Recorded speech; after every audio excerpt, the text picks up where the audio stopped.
जानना चाहती हूँ कि आपने बिल किस तरह से पे किया है। मैम मैं बेसिकली तो कैश में पे करता हूँ मोस्टली, क्योंकि पाकिस्तान में और कोई इतना मोड होता नहीं है। इसको जो एक्सेप्ट कर लिया। इंडिया के prime minister Narendra Modi recently Africa के साथ डील साइन करके आए हैं यूपीआई के हवाले से। हमारा मुल्क का सबसे बड़ा मसला ही मईशत है, और मईशत से तो हम बहुत पीछे रह गए, इंडिया से बहुत ज़्यादा पीछे। इंडिया आईटी में जो कि इंटरनेशनली इसको ग्लोबली लेके चल रहा है और उसमें वो काफ़ी सक्सेसफुल और अच्छी प्रोग्रेस इनकी चल रही है।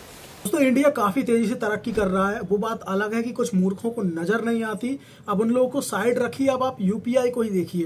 पूरी दुनिया में काफी सारे देशों में ऑलरेडी यूपीआई काम कर रहा है और बहुत जल्द आपको ये अफ्रीकी कंट्रीज में भी देखने को मिलेगा। बिकॉज अभी मोदी जी जब अफ्रीकी कंट्रीज के दौरे पर गए थे, ब्राजील गए थे G20 के समिट में, तो वहां पर उन्होंने इसको इंट्रोड्यूस किया और कुछ कैंप लगाए हैं जिससे कि वहां के लोगों को बताया जा सके कि यूपीआई काम कैसे करता है। और आगे वाले वक्त में अगर वो लोगों को समझ में आता है तो उनको हो सकता है कि फ्री ऑफ कॉस्ट यूपीआई दी जाए।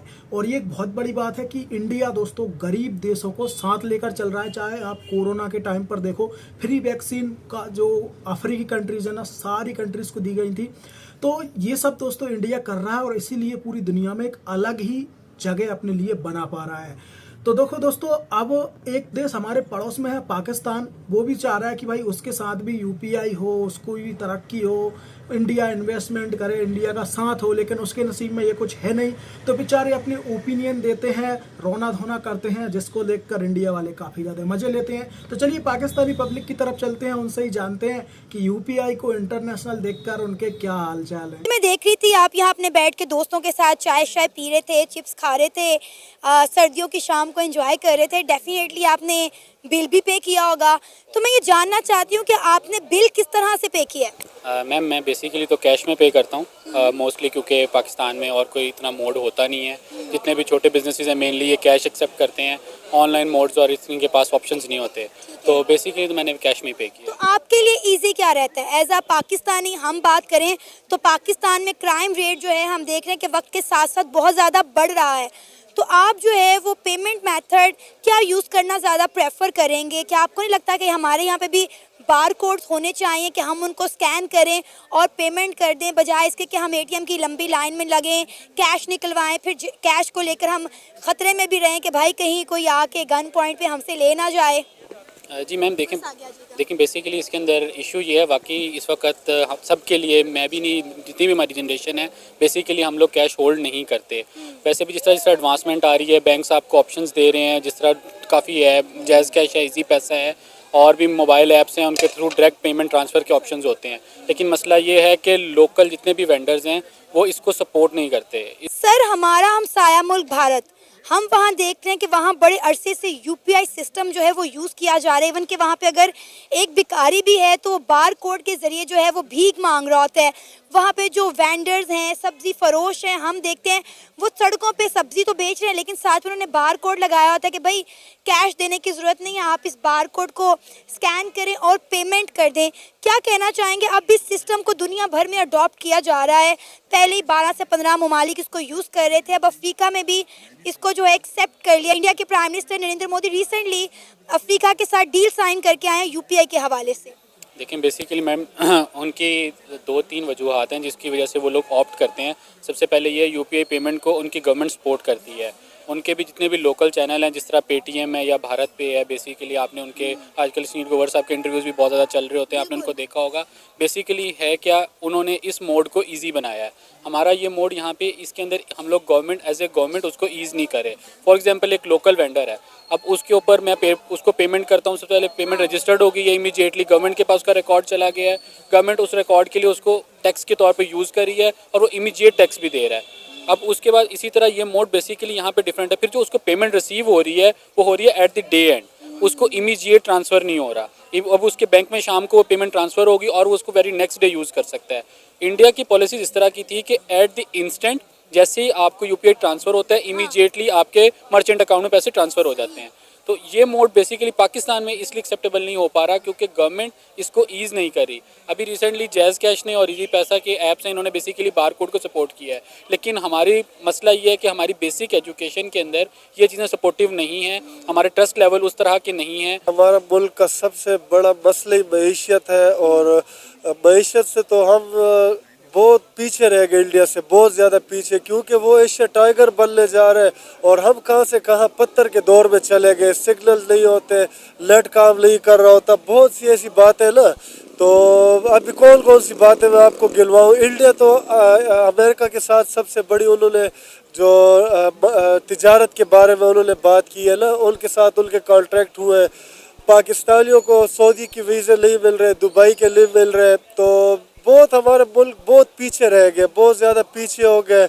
और हमें बहुत अफसोस होते हैं कि जब हमारे पड़ोस के ममालिक हमसे आगे हो जाते हैं। अभी आप अफगानिस्तान की बात कर ले, वो भी हमसे बहुत ज़्यादा आगे हो रहे हैं। इंटरनेट के वो यानी हमारे अभी आने वाले कुछ अरसे में इंटरनेट की कीमतें बहुत ज़्यादा बढ़ जाएगी, इधर नेट की कीमतें बढ़ाने लगे और वो सस्ता करने लगे। इसके अलावा मईशत हमारा तकरीबन उनके 4 रुपये और हमारे 4 रुपये उनका 1 रुपये, इतना हमारा यानी करेंसी पे बहुत ज़्यादा फ़र्क पड़ा हुआ है ना। तो हमारी तो दिल से यही ख्वाहिश है कि हमारा पाकिस्तान पले फूले तरक्की करे, चाहे वो जो भी हुक्मरान हो ना, पर हमें हमारे मुल्क में अमल चाहिए, हमारे मुल्क में इस्तेहकाम चाहिए कि गरीब आवाम के लिए उनको रोटी मुयसर हो। अभी मैं तनख्वाहदार बंदा हूँ, तो हमारे बहुत से मुश्किल से गुजारा होता है, बहुत मुश्किल से। इंडिया आईटी में जो कि इंटरनेशनली इसको ग्लोबली लेके चल रहा है और उसमें वो काफ़ी सक्सेसफुल और अच्छी प्रोग्रेस इनकी चल रही है, क्योंकि वो उन्होंने एक ऐसा कह लें कि निज़ाम अपना इंट्रोड्यूस करवा दिया गया है कि जिसमें उनका अगर कोई बेकारी भी है ना, अगर कोई भी बंदा है उसमें ट्रांजैक्शन के लिए वो बारकोड यूज़ कर रहा है, और वो बारकोड इस वजह से यूज़ कर रहे हैं कि उसमें टोटली इंटरनेशनली और नेशनली वो उस चीज़ को इंट्रोड्यूस कर रहे हैं और डिजिटली उसको लेके जा रहे हैं, ना कि उसमें कैश में। वो तो मोस्टली अपने उस चीज़ को बिल्कुल ही क्लोज कर रहे हैं, ठीक है। और इंटरनेशनली होगा और इसमें डिजिटल करेंसी होगी उसमें यूज़ करने के लिए, जैसे कि हमारे यूएस कंट्रीज़ है, यूके है, उसमें एक टैक्सीज़ का एक निज़ाम बनाया गया। और पाकिस्तान इस वजह से थोड़ा सा इसमें थोड़ा सा कह लें कि बैक साइड पे है। क्यों? क्योंकि वो इंटरनेशनल इस चीज़ को कवर करने के लिए हमारे जो पॉलिटिशियंस हैं या जो ऊपर हमारी एक अथॉरिटी बैठी है, वो इस चीज़ को गौर ही नहीं करती इस चीज़ पे। सर, पाकिस्तान में तो इस चीज़ का कोई कॉन्सेप्ट ही नहीं है दूर दूर तक। आप देखें कि इंडिया के अंदर अगर कोई मिनिस्टर आता है विजिट के लिए, तो देखते हैं कि भाई वहाँ पे एक सब्ज़ी वाला भी जो है वो QR कोड के ज़रिए उन्होंने वहाँ पे एक लटकाया होता है कि भाई आप इसको स्कैन करें और आप सब्ज़ी के पेमेंट जो है वो वहाँ पे कर दें। वहाँ पे भिखारी उसने गले में भी जो है बारकोड पहने होते हैं कि आप इसको स्कैन करें और मुझे भीख दे दें। लेकिन पाकिस्तान में इस चीज़ को लेके दूर दूर तक कोई कॉन्सेप्ट ही नहीं है। हम लोग जैज़ कैश यूज़ कर रहे हैं, इसी पैसा यूज़ कर रहे हैं, लेकिन अभी तक हम लोग अपनी जेब में करेंसी लेकर जो है वो घर से निकलते हैं। असल में हमारा एक ना वतीरा बन गया कि हमने टोटली जो सा डील करना है कैश में। हम इंटरनेशनली लेके जाना ही नहीं चाह रहे। हमारी अथॉरिटी कोई चीज़ सोचनी चाहिए। इंशाल्लाह उम्मीद है कि हमारी जो आगे यंगस्टर आ रही है, यंगस्टर है, हम उस चीज़ पे टोटली जो सा इस चीज़ को इंट्रोड्यूस करें और इस चीज़ को प्रमोट भी करें कि जो ये जो ट्रांजैक्शंस हो ये हों टोटली डिजिटलाइज, और इसमें हम भी इसमें कह लें कि बारकोड वगैरह इंट्रोड्यूस करवा के, और ये जो निज़ाम चल रहा है करप्ट निज़ाम जो है प्रॉपर इंडिया में, इस चीज़ को इस वजह से कह लो कि क्लोज किया जा रहा है कि जो करप्ट निज़ाम है उसको ख़त्म किया जाए। पाकिस्तान में भी इस चीज़ का थोड़ा सा आवाम को शऊर आ रहा है। आहिस्ता आहिस्ता चीज़ें जो कि बिल्कुल इम्प्रूवमेंट की तरफ जाती नज़र आ रही हैं, लेकिन इंशाल्लाह उम्मीद है कि हम आने वाले कुछ सालों में इस चीज़ पे मूव कर जाएंगे। सर, इंडिया में तो करेंसी पास रखने का कॉन्सेप्ट मैं कहती हूँ ख़त्म ही हो गया है। ये पाकिस्तान में ही चल रहा है। अब आप देखिए, मैंने आपको बताया कि 12 से 15 ममालिक में ऑलरेडी जो है वो UPI यूज़ किया जा रहा है, लेकिन अब अफ्रीका भी जो है वो इसको अडॉप्ट कर रहे हैं। इंडिया के प्राइम मिनिस्टर नरेंद्र मोदी ने जब ये ऑफ़र, ये डील उनके सामने रखी तो उन्होंने फ़ौरन जो है इसको एक्सेप्ट कर लिया। उन्होंने दूसरी कोई बात ही नहीं की। और ये कितना ईजी है, कितने ईजी तरीके से ये वर्किंग करता है। वहाँ पे जो है वो सेंटर्स खोल दिए गए हैं ताकि लोगों को गाइड किया जा सके। बिल्कुल इसी तरह है ना कि जैसे वो अपनी पब्लिक को कह लें कि प्रॉपर तौर पे इंट्रोड्यूस कर रहे हैं, प्रमोट कर रहे हैं, पब्लिसिटी कर रही हैं, एडवर्टाइज कर रहे हैं। क्यों? क्योंकि वो उनकी अब पब्लिक भी इसी चीज़ पर जाती है कि जो ये करप्ट निज़ाम है ख़त्म हो और टोटली कैश से डिजिटलाइज पे मूव किया जाए।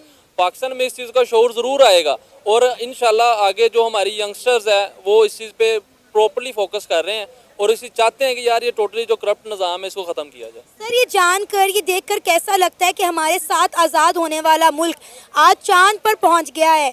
वो जो है वो यूपीआई सिस्टम यूज़ कर रहे हैं। और आज भी हम जो है वो मैं कहती हूँ पत्थर के दौर में ही ऑलमोस्ट रह रहे हैं। लाइट यहाँ पे आती नहीं है, गैस के यहाँ पे मसले हैं, इंटरनेट हमने जो है वो वीपीएन वगैरह बैन कर दिए हुए हैं, डिजिटल इकॉनमी हमारी तबाह बर्बाद हो गई है। एजुकेशन का मेयार आप देख लें, हेल्थ का निज़ाम आप देख लें। अभी बल्कि मैं यहाँ देख रही थी बरकत मार्केट में, यहाँ पे मैं आई हूँ रिकॉर्डिंग के लिए शाम के वक्त, तो यहाँ पे पिछले कई घंटों से यहाँ पे एक डेड बॉडी पड़ी हुई थी। यहाँ के इदारों को कॉल की गई, मैंने खुद जाकर जो है वहाँ पे लोगों से पूछा तो पता चला कि 1122 पे कॉल की गई है, 15 पे कॉल की गई है, लेकिन कोई भी उस डेड बॉडी को ले जाने को तैयार नहीं था। इसी चीज़ का तो दुख है इस चीज़ को लेके कि कोई सोचने वाला नहीं है, कोई करने वाला नहीं है। कुछ सोचते भी हैं तो हमारा इस तरह का एक अथॉरिटीज़ ऊपर हाई बैठी है जो इस चीज़ पे फोकस नहीं करती, जो जस्ट वही चल रहा है जो 1947 से हमारा निज़ाम चल रहा है। उसमें इम्प्रूवमेंट्स आई, लेकिन वो इम्प्रूवमेंट किस कह लें कि जगह पे फॉल करती है कि हमारा निज़ाम तो बेड़ा गर्क है ही है, हमें इंसानियत भी ख़त्म हो गई है। बिल्कुल इसी तरह ही है कि जब हम सोच को आगे मूव करेंगे, इम्प्रूवमेंट की तरफ जाएंगे तो कुछ चीज़ें इम्प्रूव होंगी ना। सो दोस्तों, आपने पाकिस्तानियों के रिएक्शन और उनकी राय सुन ली। अगर आपकी भी कोई राय है तो आप लोग कमेंट कर सकते हो। बाकी इनको लेकर मेरी एक ही राय है कि नेवर एवर ट्रस्ट पाकिस्तानी जिहादीज़। तो अगर आप ट्रस्ट करते हो तो वो आपका मैटर है, आप लोग कमेंट करके बता सकते हो कि इनके रिएक्शन को लेकर आपका क्या कहना है। तो चलिए अब मिलते हैं किसी और वीडियो में, तब तक के लिए जय श्री राम।